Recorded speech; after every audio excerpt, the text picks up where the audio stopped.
Students, कैसे हैं आप लोग। उम्मीद करता हूं आप लोग स्वस्थ होंगे, मस्त होंगे, अपनी पढ़ाई में व्यस्त होंगे।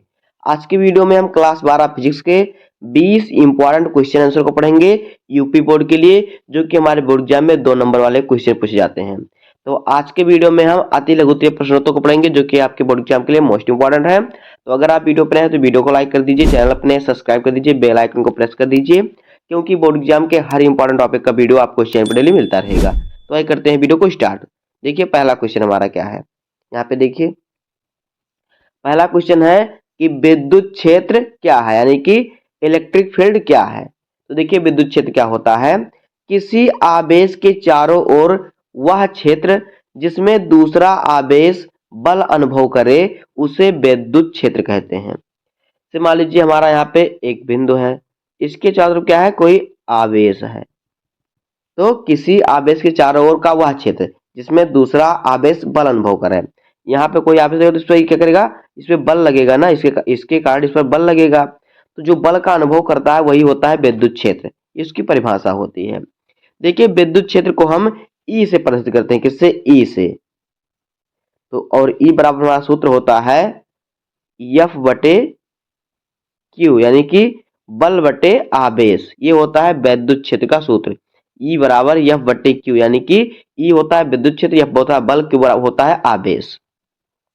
इलेक्ट्रिक फील्ड बराबर फोर्स बटे चार्ज। तो इस प्रकार से परिभाषा हो जाएगा, इस प्रकार से सूत्र हो जाएगा। इस प्रकार से क्वेश्चन आपका 2 नंबर वाले क्वेश्चन पूछता है। तो इसी प्रकार से पहले हम जानेंगे अति लघुत्तरीय प्रश्न को, उसके बाद इंपॉर्टेंट लघुत्तरीय प्रश्न को, उसके बाद इंपॉर्टेंट दीर्घोत्तरीय प्रश्न को पढ़ेंगे। तो धीरे धीरे हम पूरे कोर्स को कंप्लीट कर लेंगे, तो वीडियो में लास्ट में रहिएगा। इसी प्रकार से हम आपको डेली वीडियो अपलोड करते रहते हैं, तो अगर आप चैनल पर हैं तो सब्सक्राइब कर दीजिए। देखिए दूसरा क्वेश्चन हमारा क्या है, यहाँ पे देखिए दूसरा क्वेश्चन है कूलाम का नियम क्या है, यानी कि कूलॉम्स लॉ। कूलाम का नियम क्या है, तो देखिए दो बिंदु आवेशों के बीच बल उनके गुणनफल के समानुपाती तथा दूरी के वर्ग के व्युत्क्रमानुपाती होता है, यही होता है कूलाम का नियम। दो बिंदु आवेशों के बीच बल, यहाँ पे देखिए मान लीजिए हमारा यहाँ पे कोई एक बिंदु है Q1 और यहाँ पे है ये Q2। इसके बीच में हमारा क्या बल लगेगा, इसके बीच में हमारा कुछ बल लगेगा, मान लीजिए F बल लगेगा। तो जो F होगा, जो F बल हमारा होगा, F क्या होगा, इसके बीच की दूरी क्या है, R है, इनके बीच की दूरी R है। तो क्या होगा, जो बल होगा क्या लगेगा इस पर बल, कह रहा है कि बीच उनके गुणनफल के समानुपाती।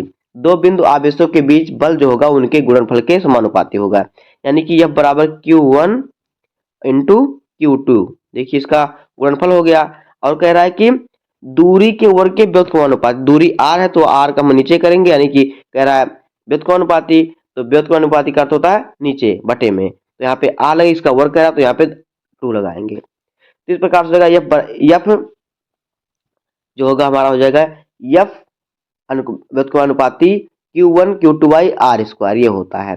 अब देखिए यहाँ पर जो हमारा जो यहाँ पे समानुपाती का चिन्ह ये हटेगा, तो हमारा यहाँ पे आ जाएगा इसकी जगह पर नियतांक 1/4 पाई एप्सिलॉन नॉट के, ये हो जाएगा इसकी जगह पर। तब ये हो जाएगा F बराबर 1/4 पाई एप्सिलॉन नॉट के into Q1 Q2 by R square. इस प्रकार से तभी इसका सूत्र हो जाएगा। उसके बाद देखिए अगला क्वेश्चन क्या है, क्वेश्चन नंबर 3। तीसरा क्वेश्चन है कि विद्युत विभव की परिभाषा लिखिए। तो देखिए किसी बिंदु पर एक इकाई धन आवेश को अनंत से लाने में किया गया कार्य विद्युत विभव कहलाता है। किसी बिंदु पर एक इकाई धन आवेश को, एक इकाई धन आवेश को क्या करें, अनंत से जो लाने में जो किया गया कार्य होता है W होता है, वो होता है विद्युत विभव कहलाता है। उसके बाद देखिए अगला क्वेश्चन हमारा क्या है, अगला क्वेश्चन है किरचॉफ का प्रथम नियम बताइए। तो देखिए किसी जंक्शन में आने वाली धाराओं का योग और बाहर जाने वाली धाराओं के योग के बराबर होता है। मान लीजिए कोई हमारा यहाँ पे केंद्र है, अब यहाँ पे देखिए जितनी धाराएं, ये देखिए धारा इसमें आ रही हैं, इसमें धारा आ रही है, तो इसमें आने वाली धारा और इससे बाहर जाने वाली धारा जो होगी उसका जो होगा बीजगणितीय योग क्या होगा, बराबर होगा। ये होता है किरचॉफ का प्रथम नियम। क्या होता है कि किसी जंक्शन या किसी बिंदु पर मिलने वाली धाराओं का जो योग होता है उससे आने वाली धारा और जाने वाली धाराओं के योग के बराबर होता है। आगे देखिए यहाँ पे देखिए हमारा है सिग्मा है आई मतलब धारा इन यानी मतलब आने वाली धारा, और सिग्मा आई मतलब आउट यानी जाने वाली धारा, यानी आने वाली धारा जो होती है जाने वाली धारा के बराबर होती है। उसके बाद देखिए अगला क्वेश्चन क्या है, क्वेश्चन नंबर 5 कह रहा है कि प्रतिरोध किस पर निर्भर करता है। तो देखिए इसका उत्तर, जो प्रतिरोध होता है चालक की लंबाई पर निर्भर करता है, क्षेत्रफल पर निर्भर करता है, पदार्थ की प्रकृति पर और तापमान पर निर्भर करता है। तो इन 4 चीज पर क्या करता है, जो प्रतिरोध होता है निर्भर करता है। उसके बाद देखिए अगला क्वेश्चन क्या है, अगला क्वेश्चन है ओम का नियम क्या है। तो ओम का नियम क्या होता है, देखिए V बराबर I यानी कि विभवांतर बराबर धारा गुणे प्रतिरोध, ये होता है ओम का नियम। विभवांतर जो होता है धारा के समानुपाती होता है। आगे देखिए अगला क्वेश्चन क्या है, अगला क्वेश्चन है चुंबकीय फ्लक्स क्या है। तो देखिए चुंबकीय क्षेत्र रेखाओं की कुल संख्या जो किसी सतह से गुजरे उसे चुंबकीय फ्लक्स कहते हैं। चुंबकीय क्षेत्र रेखाओं की कुल संख्या जो किसी सतह से गुजरती है तो उसे कहते हैं चुंबकीय फ्लक्स। तो इसी प्रकार से अगर 2 नंबर वाला क्वेश्चन आएगा तो आपको इसी प्रकार से आंसर लिखना है, आपको 2 नंबर पूरे मिल जाएंगे। तो ये सभी क्वेश्चन हमारे 2-2 नंबर वाले क्वेश्चन हैं। उसके बाद देखिए प्रश्न संख्या 8 है फैराडे का विद्युत चुंबकीय प्रेरण का नियम बताइए। तो देखिए जो फैराडे का विद्युत चुंबकीय प्रेरण का नियम होता है वो होता है किसी बंद सर्किट में फ्लक्स बदलने पर ईएमएफ उत्पन्न होता है। ये होता है फैराडे का विद्युत चुंबकीय प्रेरण का नियम। उसके बाद देखिए अगला क्वेश्चन क्या है, क्वेश्चन नंबर 9 नंबर क्वेश्चन है कि ट्रांसफार्मर का सिद्धांत बताइए। तो देखिए ट्रांसफार्मर विद्युत चुंबकीय प्रेरण के सिद्धांत पर कार्य करता है। किस पर, विद्युत चुंबकीय प्रेरण के सिद्धांत पर यह कार्य करता है ट्रांसफार्मर जो होता है। तो 2 नंबर वाले क्वेश्चन में आपको इतना ही लिखना है। उसके बाद देखिए 10 नंबर क्वेश्चन हमारा है कि एसी और डीसी धारा में अंतर बताइए। तो देखिए जो एसी सॉरी जो डीसी होती है वो एक दिशा में बहती है, लेकिन जो एसी होती है ये समय समय पर अपनी दिशा बदलती रहती है। आगे देखिए